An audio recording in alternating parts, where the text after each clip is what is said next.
आज हम पढ़ेंगे कक्षा 11वीं विषय भूगोल, वर्षा के प्रकार। तो सबसे पहले हम देखेंगे कि वर्षा किसे कहते हैं।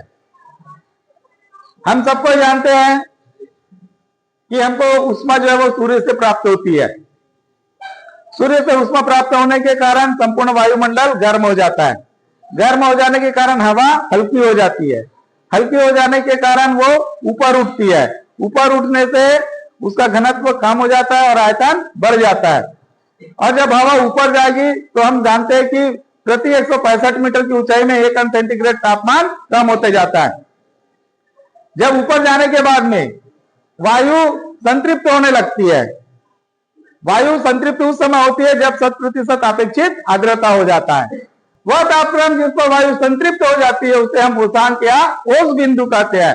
उष्मांक वह बिंदु है जिसमें संघनन की क्रिया प्रारंभ होती है, और संघनन वह क्रिया है जिसमें जलवाष्प जल कण में परिवर्तित हो जाता है। ठीक है। और ये जो जल की बूंदे है वो कैसी होती है? भारी होती है। वायुमंडल इसको वहन नहीं कर सकता और वो नीचे बूंदों के रूप में गिरती है। उसे हम क्या कहते हैं? वर्षा कहते हैं। तो अब हम पढ़ेंगे वर्षा के प्रकार। तो वर्षा के 3 प्रकार होते हैं।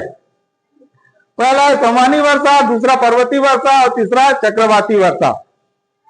तो पहला जो वर्षा है वो है संवहनी वर्षा।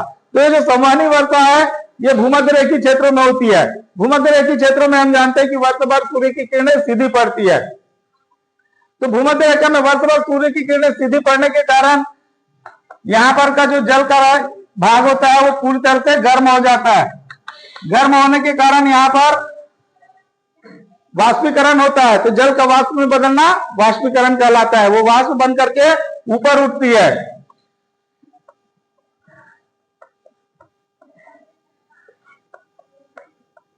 ऊपर उठने के बाद में हम देखते हैं कि जैसे जैसे ऊपर की ओर जाती है तो प्रति 165 मीटर की ऊंचाई पर 1 अंश सेंटीग्रेड तापमान कम होते जाता है। और वायु कैसे जाती है? संतृप्त हो जाती है।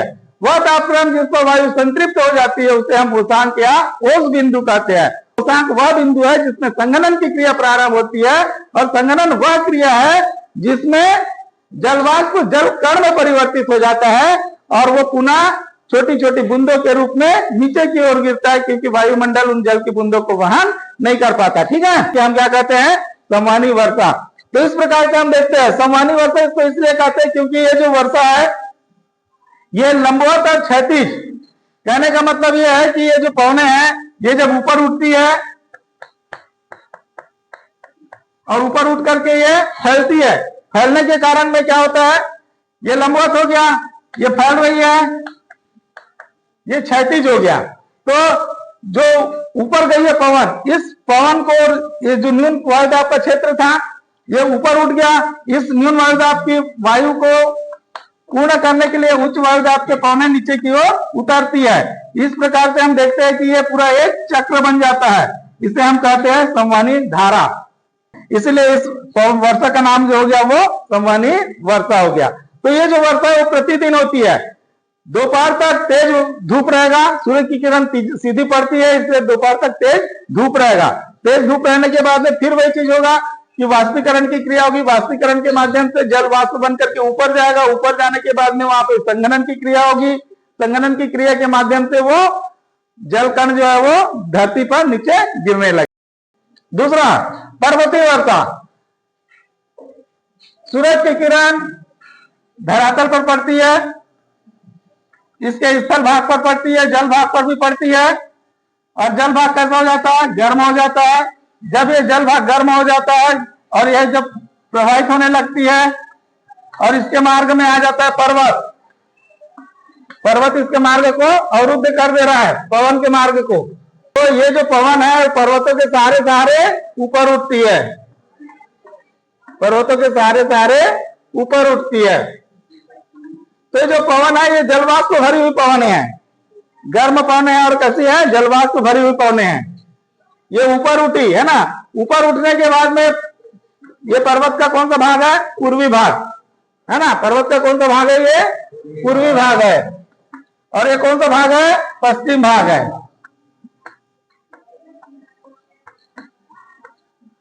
जैसे जैसे ऊपर की ओर जाती है तो प्रति 165 मीटर की ऊंचाई पर 1 अंश सेंटीग्रेड तापमान कम होते जाता है। और वायु कैसे जाती है? संतृप्त हो जाती है। वह तापक्रम जिस पर वायु संतृप्त हो जाती है उसे हम उष्मांक या ओस बिंदु कहते हैं।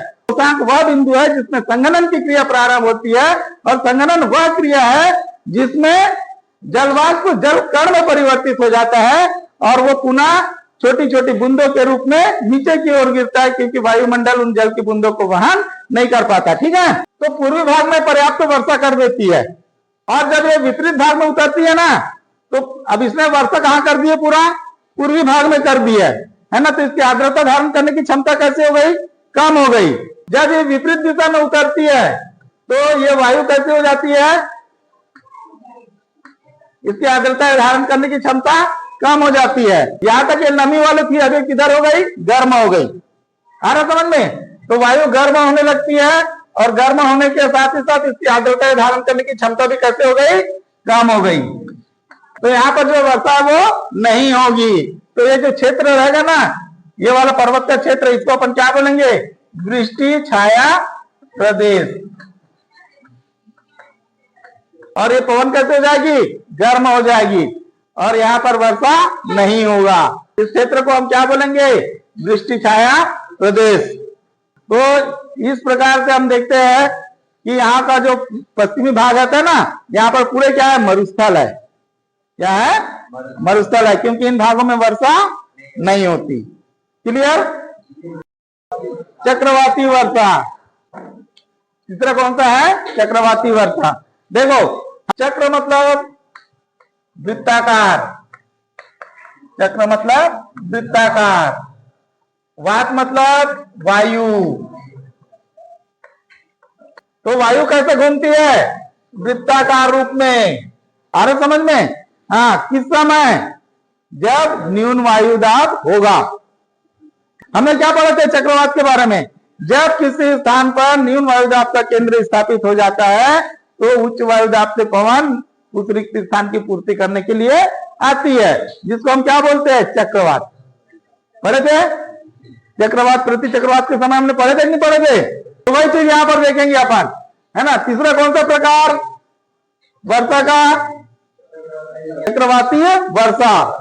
हाँ, तो यहां पर हम देखेंगे चक्रवात हम किसे कहेंगे? जब किसी स्थान पर न्यून वायुदाब का केंद्र स्थापित हो जाता है तो आसपास से उच्च वायुदाब से पवन उस रिक्त स्थान की पूर्ति करने के लिए आती है। अब देखो, ये क्षेत्र है, यहाँ पर क्या हो गया? न्यून वायुदाब का केंद्र हो गया, और यहाँ पर से हवाएं क्या आएगी? उच्च वायुदाब से आएगी। अब ये देखो, ये हवा कैसी होगी? न्यून वायुदाब की गर्म हवा है।